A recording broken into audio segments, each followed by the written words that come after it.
বলে না যে 4টা পেরেক খায় কিসের ভগবান ইয়ে, শুরু যতই যা হোক না কেন তিনি তো স্বর্গে পিতা ঈশ্বরের ডান পাশেই সবাসী। পিতা ঈশ্বরের ডান পাশে কিন্তু সবাসী, তিনি আমাদেরকে মুক্তি দিয়েছেন। পিতা ঈশ্বরের ডান পাশে তিনি সবাসী, এটা কিন্তু একেবারে সত্যি কথা, খাঁটি কথা, যেটা সবাই ভীষ্মের সাথে প্রভু যিশু তুলনা করে লাভ নাই।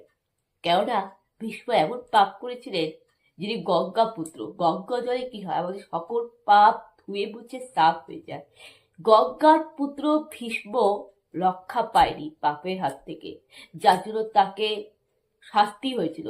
এবং সেই ভীষ্ম অনেকদিন ধরেই তিনি ওই তীরের শয্যায় ছিলেন। আর আমাদের প্রভু যিশু 4টা পেরেক খেয়ে মরে গেছিল, আর আপনারা বলছেন গঙ্গার পুত্র ভীষ্ম নাকি তীরের শয্যায় অনেকদিন ছিলেন। কিন্তু থাকলে কি হবে, ভীষ্ম তো স্বর্গে যেতে পারেনি। ভীষ্ম কিন্তু স্বর্গে যেতে পারেনি, ভীষ্ম তো নরকে গিয়েছিল। কিন্তু তিনি অনেকদিন ধরে জীবিত ছিলেন, কিন্তু তবুও তো তিনি শাস্তি পেয়েছিলেন। তিনি গঙ্গার পুত্র, তিনি পাপের থেকে তো মুক্তি পাননি। গঙ্গা স্নান করেও কিন্তু মানুষের পাপ ধুয়ে মুছে যায় না, তার কারণ গঙ্গা জলে স্নান করেও কিন্তু মানুষ পাপের থেকে মুক্তি পায় না। তার কারণ গঙ্গার পুত্র ভীষ্ম তো শাস্তি পেয়েছিলেন, ঈশ্বর তাকে শাস্তি দিয়েছিল, এবং তার পাপের শাস্তি কিন্তু মহাভারতে ভীষ্ম পেয়েছিলেন। কিন্তু তিনি দীর্ঘদিন ধরে জীবিত ছিলেন ওই তীরের শয্যায়। কেন? ঈশ্বরের আশীর্বাদ ছিল, ঈশ্বরের কৃপা ছিল। এবার ঈশ্বর চেয়েছিলেন, ভগবান চেয়েছিলেন যে গঙ্গার পুত্র ভীষ্ম ওই তীরের শয্যায় চিরকাল জীবিত থাকুক, তাই তিনি জীবিত ছিলেন। কিন্তু প্রভু যিশু ছিলেন পবিত্র, সৎ। প্রভু যিশু কোনো পাপ করেনি, যার জন্য প্রভু যিশুকে তাড়াতাড়ি মরতে হয়েছিল। তার কারণ জানে, ভালো মানুষদেরই তাড়াতাড়ি মরতে হয়, ভালো মানুষদেরই বিপদ হয়, ভালো মানুষদেরই মরতে হয়। আর যারা পাপ করে, তাদের পাপ করার জন্য ঈশ্বর তাদের বাঁচিয়ে রাখেন। যেমন কংসকে বধ করতে কিন্তু বিষ্ণু চাইলে কিন্তু তাড়াতাড়ি কংসকে বধ করতে পারত। বিষ্ণু চাইলে কিন্তু যখন দেবকীকে যখন অন্যায়ভাবে বন্দী করা হয়েছিল কৃষ্ণের বাঁকে, বিষ্ণুদেব চাইলে কিন্তু বধ করতে পারত, কিন্তু না, তিনি চেয়েছিলেন যে তিনি তার রূপ, তার দূতকে কৃষ্ণ রূপে পাঠাবেন তার কোলে। ভগবান শ্রীকৃষ্ণ নিজের হাতে ভাগনা হয়ে মামা কংসকে বধ করবে, যার জন্যই কংসের পাপের ঘোড়া পূর্ণ হতে কংসকে অনেক বছর বাঁচিয়ে রেখেছিলেন, যাতে ভগবান কৃষ্ণ আসবে, ভাগ্নে আসবে, মামা কংসকে বধ করবে। ঠিক সেইভাবেই তো এটাই হচ্ছে মানে, তো যে প্রভুকে দেখেছে সে ঈশ্বরকে দেখেছে, যে ঈশ্বরকে দেখেছে সে যিশুকে দেখেছে। তো সেই যিশুই ক্রুশের মাধ্যমে প্রাণ ত্যাগ করেছিলেন, কিন্তু তারপরে তিনি পুনরুত্থান করেছিলেন। তিনি পিতার ডান পাশে স্বর্গে, মানে দরজা, সড়ক দ্বার, যেখানে বাইবেলে প্রভু যিশুকে বলা হয়েছে যে যিশু হচ্ছে স্বর্গের দ্বার, যিশুই হচ্ছে পথ, যিশুই হচ্ছে জীবনের রাস্তা, যিশুই হচ্ছে জীবন।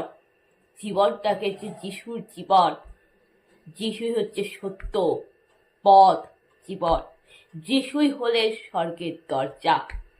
যিশুর কাছে না আসলে তো পিতা ঈশ্বরের কাছে যেতে পারে না। এবং যিশু বলেছিলেন যে পিতা ঈশ্বর চান যে খ্রিস্ট প্রভুকে যে সম্মান করে, ঈশ্বরকে সম্মান করে। যে খ্রিস্ট প্রভুকে জানে সে ঈশ্বরকে জানে, আর যে ঈশ্বরের নির্দেশ পালন করে সে খ্রিস্টকে ভালোবাসে। বাইবেল কথা হচ্ছে basic instruction before living god path, অর্থাৎ ঈশ্বরের বাণী পালন করে চলা।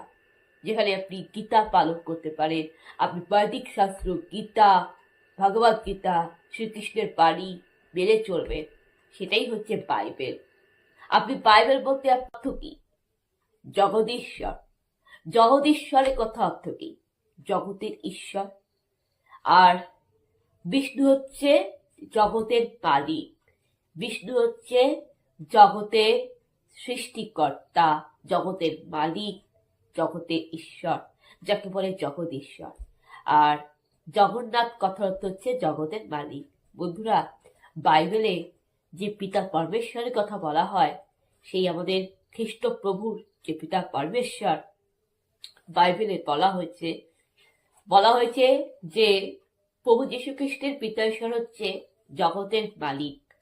প্রভু যীশু খ্রিস্টের পিতা ঈশ্বর হচ্ছে জগতের ঈশ্বর, জগতের সৃষ্টিকর্তা। আর বিষ্ণু হলেন জগদীশ্বর, বিষ্ণু হলেন জগন্নাথ। আর জগন্নাথ কথা হচ্ছে জগতের মালিক, যেখানে বিষ্ণু রূপ হচ্ছে শ্রীকৃষ্ণ, যেখানে বিষ্ণু স্বয়ং শ্রীকৃষ্ণ বলেছিলেন আমি জগতের ঈশ্বর। আর প্রভু যিশুকে বলা হয় ঈশ্বরের পুত্র।